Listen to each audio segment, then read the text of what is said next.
So, hi everyone. Uh, Good afternoon. And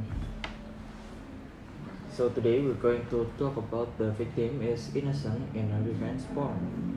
So before we start, I'm going to introduce my friend and myself. So my name is Professor Gus Wisdio. Hey everyone, my name is Gabriel Radewanto. Hello guys, my name is Michael Denny Kurniawan. And my name is Benedicto Ragelio Detmotomo. My name is Alvin Alvino. Okay, so back to the topic. What is a revenge porn? So revenge porn, just like the name, is an activity that used for humiliating, and this content may include nude photo or video about the victim. So without further ado, let's find out and hear what my friend thinks about this case. We can start from Alvin. Okay, you may start. Thanks for the time. Okay. First of all, I think in an increasingly sophisticated digital age, rigorous privacy violation like revenge porn have become a serious threat to many individuals. Revenge porn, or the sharing of intimate content without consent, is a cruel act that violates person privacy and trust. In the midst of complexity of this problem, it is important to emphasize that the victim is innocent in revenge porn cases. What's your opinion? Okay, thanks for the time. I think the victim in this revenge porn case also had a fault. And there's one thing that might confuse me is where the perpetrator can get photo and video of the victim. In several news article sources, most of the perpetrator distribute photo and video of the victim on naked condition and while having sex. Then the perpetrator is usually someone who was close to the victim, such as an ex-boyfriend. That means they had unhealthy relationship before. Okay, like Toraya said before, the victims also have a responsibility in these cases. When someone chooses to create and share intimate content, they are also choosing to trust someone else with very sensitive material. Even though this trust can be broken, especially when relationship end badly. Given this possibility, the responsibility to consider the potential negative consequences of such action cannot be ignored. If someone chooses to disregard this risk, they must be also acknowledge some responsibility for what might happen if the trust is betrayed. Oh, sorry guys, I think I'm not agree with your arguments. Because first of all, for responsibility for revenge porn must be placed on the perpetrator.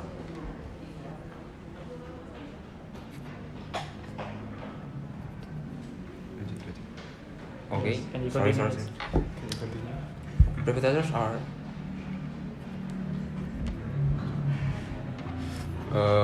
Okay, I will. Can you help me? Okay, I will help Continue. you. First of all, responsibility for revenge porn must be placed on the perpetrator. Perpetrators are individuals who intentionally and with malicious intent distribute intimate content that they have come to trust. This act is not only a violation of privacy, but also a damaging form of humiliation and psychological violence. In this situation, the victim is injured party, and the perpetrator must be fully responsible for the impact of his action. Can I Yes. can I talk? Okay. But like we all know, personal responsibility in creating and sharing intimate content must be taken into account in like today's digital era, where information can spread very quickly and uncontrollably.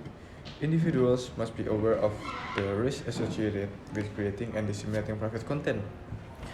The decision to create and send intimate image or videos, even within a trusting relationship, carries significant risk.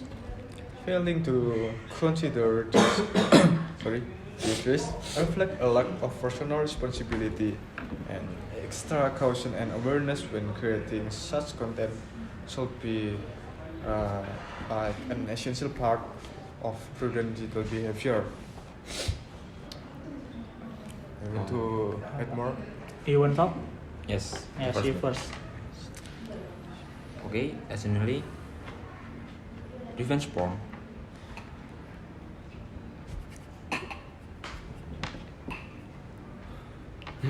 sorry guys, I'm sorry. Uh, It's just. Wait, Can you continue?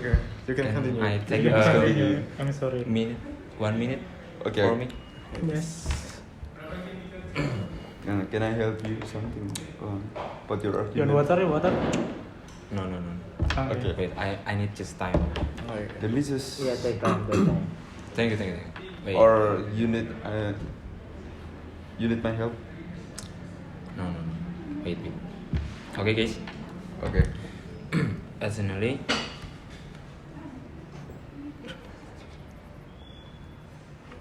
revenge porn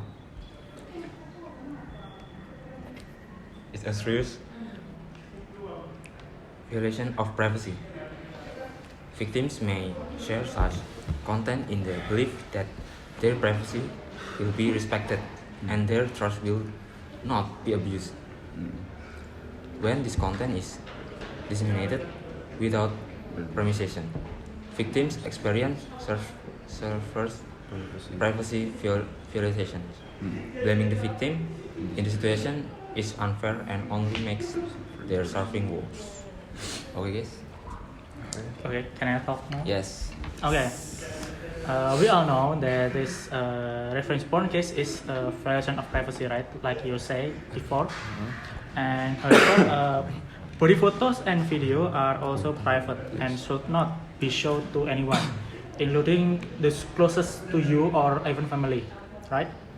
In my opinion, here the victim is also unable to maintain their own privacy, which give rise to the threat of committing a crime, like this revenge porn. Or Yeah, you make a You or- video. okay. Yes. Me. Okay. In revenge porn, I think the psychological Psychological. psychological Just slow. okay Take time, and take emotional impact of revenge porn cannot be ignored either.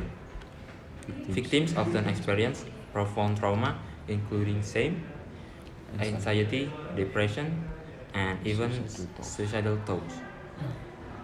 Assuming the victim is at fault will only worsen their mental condition and ignore the fact that they are the injured party. In dealing with this trauma, victims need support and understanding, not blaming judgment. But in my opinion, like when someone decides to create and share intimate content, they are implicitly trusting another person with very sensitive material, like naked photo or videos. Even though she know this relationship can be broken. Considering this possibility, it is crucial to weigh the potential negative consequences. If you or someone chooses to ignore this risk, they must also acknowledge some responsibility for what might happen if the trust is betrayed. This is part of understanding that our action have consequences. But I think the victim has no control over the perpetrator's action. They may have trust the abuser and share intimate content in the context of a relationship based on trust. The perpetrator's decision to disseminate such content is a malicious act the victim cannot predict or prevent. Assuming the victim is at fault in this situation is wrong and unfair. You done? Can I? Yes. Okay, I agree if the perpetrator is identified as the most guilty. But in this context, the case is called revenge porn, which means that the perpetrator of revenge porn here do this crime because they feel they do not accept the victim action before, which may have hurt or embarrassed them. So the perpetrator is just do what what they feel right to do, and maybe the problem is begin with the victim. Can you argue that? Consistent trust are important elements in intimate relationship. Many individuals share intimate content in the belief that their privacy will be respected. When this trust is violated, the perpetrators must take full responsibility. Blaming the victim will only undermine the concept of trust and consent in the relationship. That's what I think. But I still think that the victim is also the guilty of these cases because while the act of spreading intimate content without consent is a crime and perpetrators must be held fully accountable. But victims also have a responsibility. Recognizing personal responsibility in creating and sharing intimate content, increasing digital literacy, and building a culture that values privacy are important steps to prevent revenge porn. This balanced approach not only protects victims but also encourages individuals to be more cautious and responsible in their digital behavior. That's what I think in your opinion. So you got more to say about your argument? Okay. I need a time because I'm lagging. Okay. Step by step, right? Okay. Just relax, man. Okay. Okay. In many jurisdictions, revenge porn is recognized as a serious crime, and laws have been created to protect victims.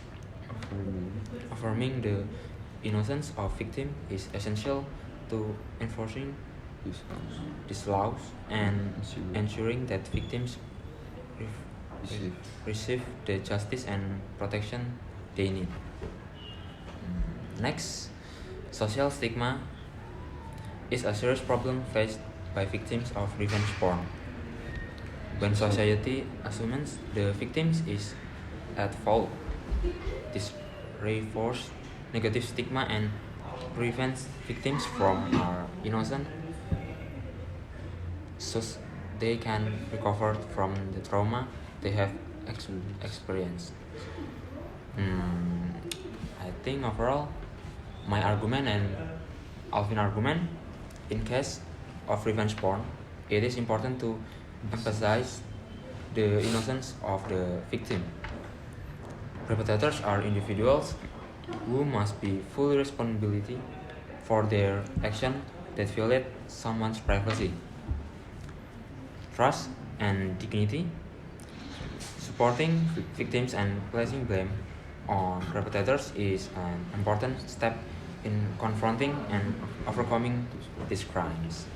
But Michael? I'm still wondering why he or she share the naked photo or intimate photo, like they don't know what they do. I think maybe a crucial to build a culture that is more aware of privacy and digital responsibility is very important thing. Like society needs to teach the importance of protecting privacy and respecting the right of others. While those who spread content without consent are clearly at fault and must be punished. But like I have said before, the victim also have a responsibility to avoid making decisions that could place them in higher situation. Maybe the parents or the teacher can teaching these values from an early age. Sorry, at an early age can help reduce incident of revenge porn in the future. Okay. Yeah. So Can I talk before. Okay, if you want to say. I'm sorry to Yeah. interrupt you.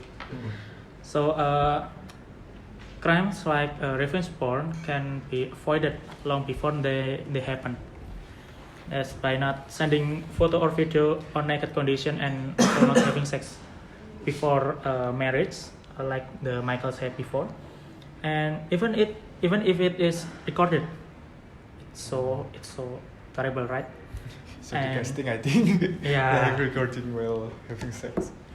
And the victims can refuse not to do this, and the most important things is not maybe it's answer of Michael wondering before why the victim send the photo or video Like when when you naked. yes, maybe they blind of love.